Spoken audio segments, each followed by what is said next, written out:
Hello hi welcome back to gold channel. இன்றைக்கி பிப்ரவரி 20ஆம் தேதி. இன்று தங்கம் மற்றும் வெள்ளியோட விலை வந்துட்டு நமக்கு காலையில் தங்கம் விலை குறைஞ்ச நிலையில் இப்போதைய மாலை விலை நிலவரம் எப்படி இருக்குது, மாலையில் மீண்டும் விலை குறைய வாய்ப்புகள் இருக்குதா, இப்போதைய நிலவரம் எப்படி இருக்குது அப்படிங்கிறத பற்றி இந்த வீடியோவில் பார்த்துடலாம். இன்றைக்கி காலையில் நமக்கு 22 கேரட் ஆபரண தங்கம் ஒரு கிராமுக்கு 80 ரூபாய் குறைந்து 14,420 ரூபாய்க்கு ஒரு கிராம் விற்பனை ஆகிட்டு வருது. வெள்ளியோட விலையில் எந்த ஒரு மாற்றம் இல்லாமல் 270 ரூபாய்க்கு ஒரு கிராம் வெள்ளி விற்பனை ஆகிட்டு வருது. இப்படிப்பட்ட சூழ்நிலையில் இப்போதைய மாலை விலை நிலவரம் எப்படி இருக்குது, சர்வதேச அளவில் நிலவரம் எப்படி இருக்குது அப்படின்னு கேட்டிங்கன்னா, சர்வதேச அளவில் தங்கத்தோட விலை வந்துட்டு மறுபடியும் நமக்கு அதிகரிக்க ஆரம்பிச்சிருக்குது. காலையில் வந்து டவுனில் இருந்து நமக்கு விலை குறைஞ்சிது, இப்போ மறுபடியும் விலை வந்து ஏற்றத்தில் இருக்குது. அது மட்டும் இல்லாமல் யுஎஸ் டாலருக்கு நிகரான இந்திய ரூபாயோட மதிப்பு பார்த்திங்கன்னா 90.98 பைசா அந்த மாதிரி தான் இருக்குது.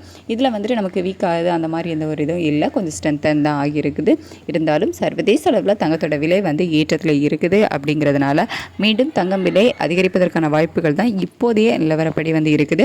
ஆனால் மாலையில் விலை மாற்றம் இருக்குமா அப்படின்னு கேட்டிங்கன்னா, அதாவது இப்போ நாளைகால் நிலவரம் வரைக்குமே நமக்கு எந்த ஒரு விலை மாற்றம் இல்லாமல் காலையில் நமக்கு 14,420 ரூபாய்க்கு ஒரு கிராம் தங்கம் விற்பனை ஆகிட்டு வருதுல, அதே விலையில் தான் இருக்குது. இப்போ வரைக்குமே எந்த ஒரு விலை மாற்றமும் இல்லை. ஆனால் விலை மாற்றம் வந்துட்டு இல்லாததற்கான காரணம் என்ன அப்படின்னு பார்த்தீங்கன்னா, இந்திய ரூபாயோட மதிப்பு வந்து நமக்கு கொஞ்சம் கொஞ்சமாக ஸ்ட்ரென்த்தன் ஆகிட்டு வருது. சர்வதேச அளவில் விலையேற்றம் இருந்தாலும் நமக்கு இந்திய ரூபாயோட ஸ்ட்ரென்த்தன் இருக்குது. அப்படிங்கிறதுனால இந்த விலை ஏற்றம் வந்து இல்லாமல் இருக்குது அப்படின்னு கூட சொல்லலாம். அப்படி இல்லாத பட்சத்தில் ஒரு கிராமுக்கு ஒரு 70 ரூபாயிலிருந்து ஒரு 140 150 ரூபாய் வரைக்குமே விலை அதிகரிப்பதற்கான வாய்ப்புகள் தான் இருக்கும். இந்திய ரூபாயோட மதிப்பு ஸ்ட்ரென்த்தனாக இருக்குது. அப்படிங்கிறதுனால தான் இந்த விலையேற்றம் இல்லை. அதுக்கடுத்து வெள்ளியோட விலையுமே சர்வதேச அளவில் ஒரு கணிசமான விலை ஏற்றத்தில் இருக்குது அப்படின்னே சொல்லலாம். அதாவது ஒரு கிராமுக்கு வந்து ஒரு 7 ரூபாயிலிருந்து 14-15 ரூபாய் வரைக்குமே விலை அதிகரிப்பதற்கான வாய்ப்புகள் தான் இப்போதைய நிலவரப்படி வந்து இருக்குது. இது வந்து இந்திய ரூபாயோட சப்போர்ட் லெவல் நமக்கு கொஞ்சம் இருக்கிறதுனால இந்த அளவுக்கு விலையேற்றம் இல்லாமல் இருப்பதற்கான வாய்ப்புகளும் இருக்குது. இப்போ நாளைகால் வரைக்கும் எந்த ஒரு விலை மாற்றம் இல்லை. வெயிட் பண்ணி பார்க்கலாம். இனிமேல் விலை மாற்றம் நமக்கு வந்து 6:30க்கு கூட விலை மாற்றங்கள் பண்ணியிருக்காங்க. சர்வதேச அளவில் கணிசமாக விலையேற்றம் இருக்குது. அப்படிங்கிற பட்சத்தில் 6 மணி 6:30 அந்த டைமில் கூட விலை மாற்றங்கள் பண்ணியிருக்காங்க.